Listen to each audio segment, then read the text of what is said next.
সালামু আলাইকুম। আজকে আমরা পড়ব নারায়ণ গঙ্গোপাধ্যায় রচিত ছোট গল্প বিতংশ। বিতংশতে খুব বেশি গভীর কিছু নাই, তবে এখানে একটু ছোট্ট প্রেক্ষাপট আছে আর সাথে একটা ছোট্ট গল্প আছে। তো সংক্ষিপ্ত করে বলে ফেলি। তবে প্রথমে এই গল্পের নামটা যে বিতংশ, এটার কারণটা কি? বিতংশ মানে পাখি বা পশু ধরার জাল বা ফাঁদ। এই যে দেখো যে সুন্দর লাল শ্রমিক ধরে আনার জন্য সে সাঁওতাল পল্লীতে গেছে এবং সবাইকে প্রতারণার ফাঁদে ফেলে ভয় দেখিয়ে দেবতার আশ্রয় নিয়ে শ্রমিক হিসাবে পাচার করছে। এই ব্যাপারটার জন্যই এই গল্পের নাম রাখা হয়েছে বিতংশ। মানুষকে প্রতারণা করে ফাঁদে ফেলে কিভাবে কার্য হাসিল করতে হয়, এইটাই এই গল্পের মূল বিষয়। আসামের একটি চা বাগানে কুলি জোগাড় করাটা খুবই কষ্টসাধ্য, কারণ সেইখানে কালা জ্বরে ভুগে মানুষ মারা যাচ্ছে। ফলে সেইখানে শ্রমিকের অনেক অভাব, মানুষ কাজ করতে চায় না। যার কারণে সুন্দর লাল নামে এক লোক সেখান থেকে কন্ট্রাক্ট নেয় যে আমি ওই সাঁওতাল পল্লী থেকে কিছু শ্রমিক এনে দিব, প্রত্যেকটা থেকে আমাকে কমিশন দিতে হবে। যার কারণে এই সাঁওতাল পল্লীতে সুন্দরলাল আবির্ভাব। এখন আমরা দেখি। তো এখানে মূল হচ্ছে সুন্দরলাল, সে কেন্দ্রীয় চরিত্র। এছাড়া আছে ঝরু নামে এক সাঁওতাল, যিনি সাঁওতাল পল্লীর মোড়ল। এছাড়াও আছে মোড়লের কন্যা বুধনি। সুন্দরলাল বুদ্ধিমান লোক, তার মোহ কেটে গেছে, তাই সে ৩০ বছর না পেরোতেই সংসার ছেড়ে সন্ন্যাসের পথ ধরে নিয়েছে। কোনো বন্ধনই আজ আর তাকে পিছু টানে না। সন্ন্যাসী হয়ে সে বেছে নিয়েছে শহর থেকে দূরে শাল বনের মধ্যে ছোট একটি সাঁওতাল পল্লীতে। এখানকার সাঁওতালদের মনের উপর রীতিমতো আসন গেড়ে বসেছে সে। বলে রাখা ভালো, এখানে শাল বন বলতে সেখানে শাল গাছের বনকে বোঝায়। তারা তাকে শ্রদ্ধা করে, হয়তো বিশ্বাসও করে আজকাল। সুন্দরলাল গেরুয়া নেয়নি বটে। গেরুয়া বলতে এটা কমলা প্লাস হলুদ রঙের মিশ্রণে একটা পোশাক, যেগুলা সন্ন্যাসীরা পরে থাকে। সুন্দরলাল গেরুয়া নেয়নি বটে, তবু সে সন্ন্যাসী। সুন্দরলাল হাত দেখতে জানে, যা বলে তা নাকি হুবহু মিলে যায়। শিকড় বাকড় সম্বন্ধে তার প্রচুর জ্ঞান। বহু কঠিন রোগে তার ওষুধ নাকি অব্যর্থ ক্রিয়া দেখিয়ে দিয়েছে। মাত্র ২ মাস হলো সে এখানে এসেছে, কিন্তু এর মধ্যে সাধু সুন্দরলাল মহাপুরুষ সুন্দরলালে রূপান্তরিত হওয়ার উপক্রম হয়েছে। সুন্দরলালের একটি ভুটানি খচ্চর মানে গাধা আছে, এটিই তার সঙ্গী। এই খচ্চরের পিঠে চেপেই সে এদিক সেদিক যাতায়াত করে। সপ্তাহে একদিন তাকে শহর থেকে ঘুরে আসতে হয়। এই খচ্চরটাই তার ভরসা। আজও সে শহর থেকে ফিরে আসছে।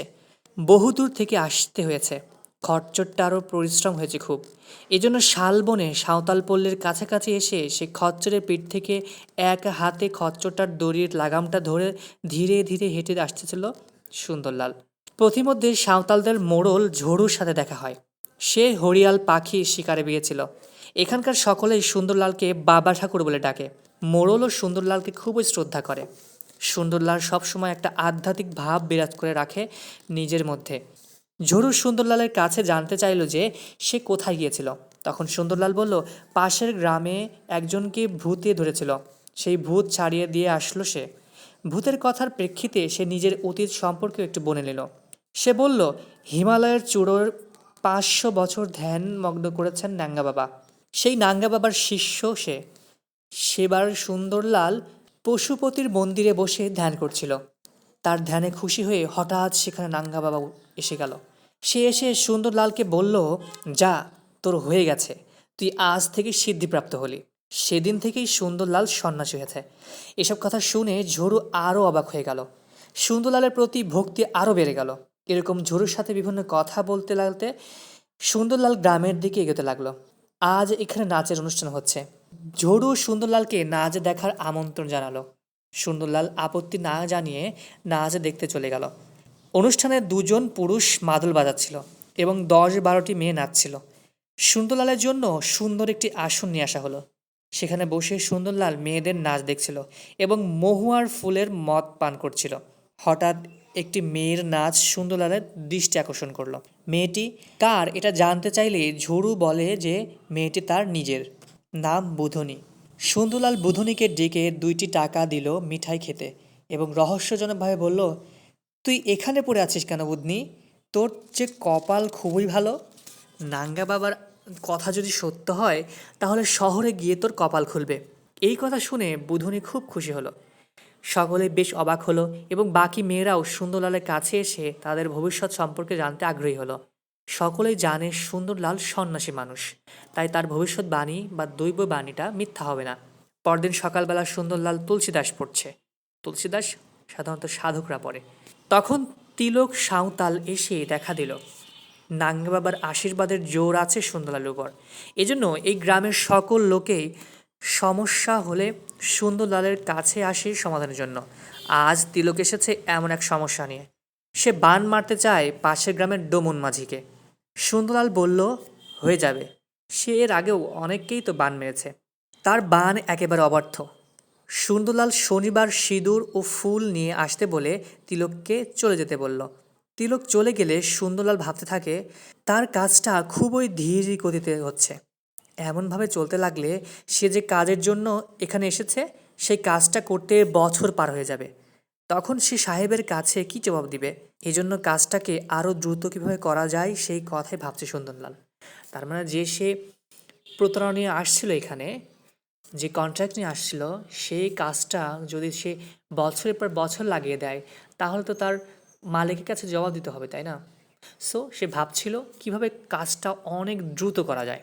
কয়েকদিন পর গ্রামে বিনি সাঁওতালের কি একটা মানসিক সমস্যা।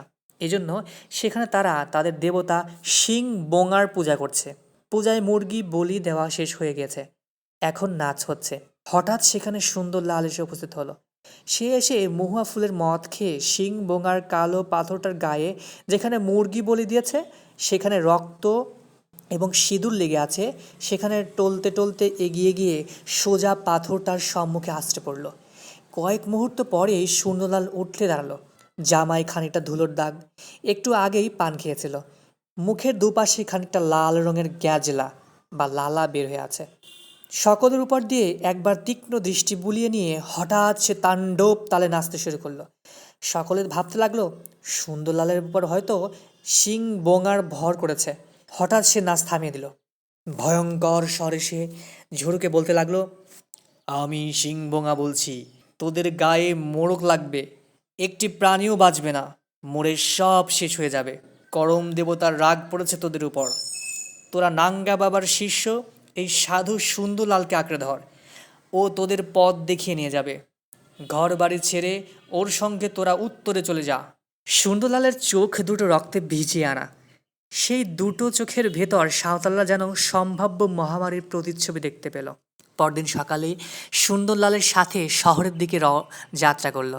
সুন্দরলাল হিসাব করতে লাগলো, বুধনীকে বাদ দিয়ে ৪২ জন কুলিতে তার কত কমিশন হতে পারে। তার মানে সুন্দরলাল যে উদ্দেশ্য নিয়ে এই গ্রামে এসেছিল সেই উদ্দেশ্য তার সফল হয়েছে। যাই হোক, ভালো থেকো, সুস্থ থেকো, আল্লাহ হাফেজ।